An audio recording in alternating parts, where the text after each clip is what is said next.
Hi, this is Keith Foote with Footloose. Thanks for tuning in to my very first episode of the Adventures of Footloose. What this episode is going to focus on is my preparation for our next really super adventure, which is traveling the Great Loop. The Great Loop is a boat route that circumvents many of the eastern United States. To do this, it takes several months, and so it takes a little bit of planning. I'm going to cover some of the things I'm doing to plan. I'm also going to cover some of the organizations that I would highly encourage you to join so that you can get accurate, up-to-date information. And I'm also going to talk about some of the things I'm doing with my 22-foot Sea Dory cruiser to get it ready. And at the end of the video, I'll be sharing an inspirational quote with you, so be sure to watch it all the way to the end.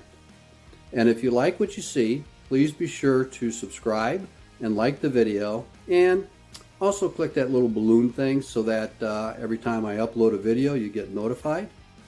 So let's get started, and also may all your seas be calm.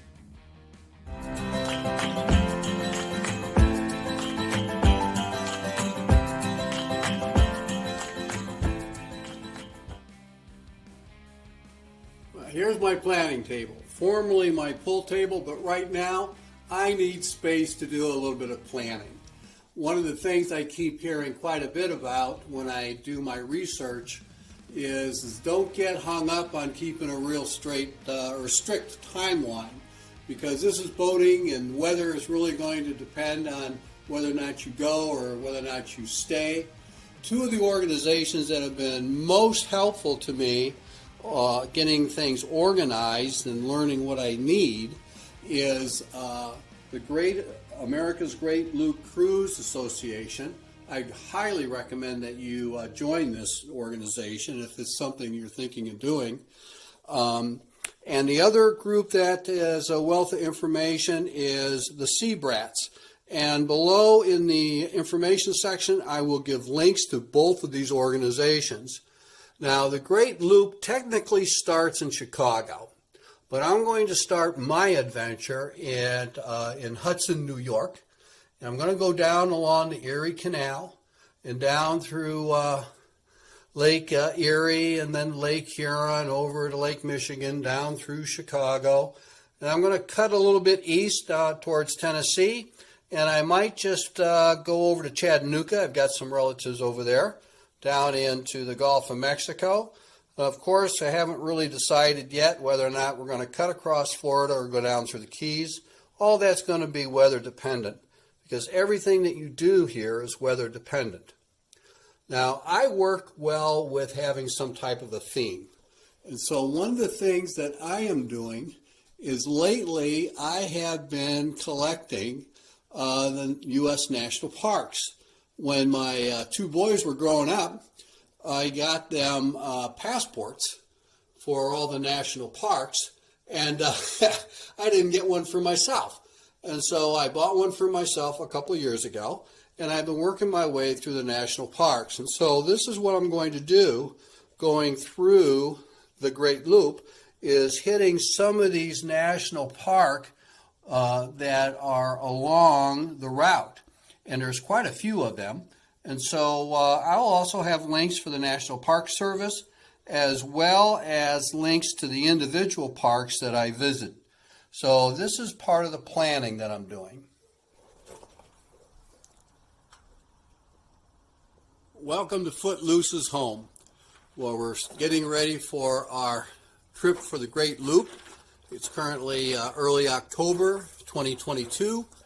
And the plan is to do the Great Loop beginning in mid-May 2023. I got a few things I need to do to get ready to go. Well, actually, I have a lot of things ready to go. One of the things I have I cruise in the Pacific Northwest. I'm up in Washington State.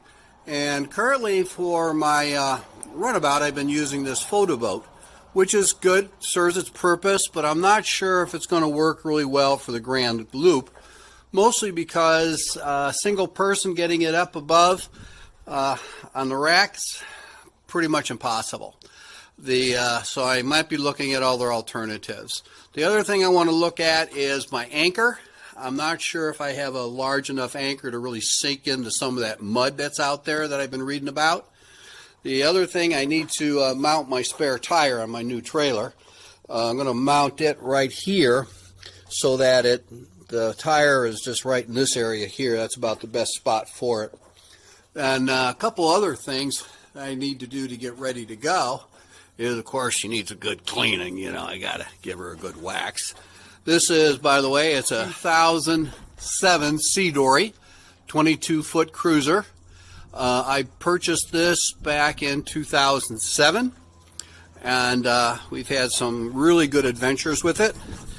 I have two engines. I have Nissan 9.8 horsepower, and I also have the Honda 90, which has been serving me real well. I've got the equalizers in the back. I'm thinking about putting one of the those fan things for trim tabs on my big engine, thinking that might be more fuel efficient than running these tabs down, creating more drag in the water. So if you want to give me some feedback on that, that'd be great. The two concerns I have that I'm working with is fuel, because we have a couple spots where there's really not, you know, I've got like up to 130 miles if I decide to cut across the Gulf, and I believe there's another section where it's almost 200 miles without fuel.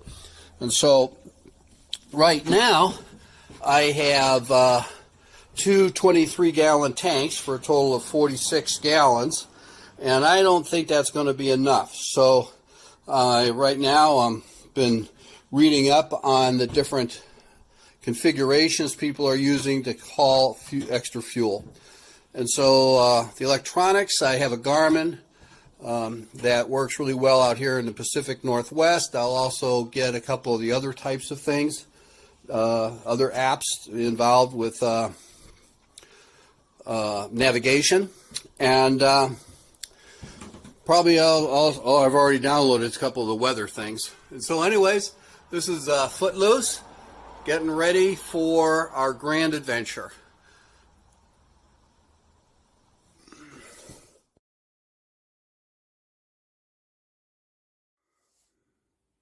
Hi, this is Keith Foote. Welcome to my first episode of The Adventures of Footloose. Our next adventure is going to be traveling the Great Loop.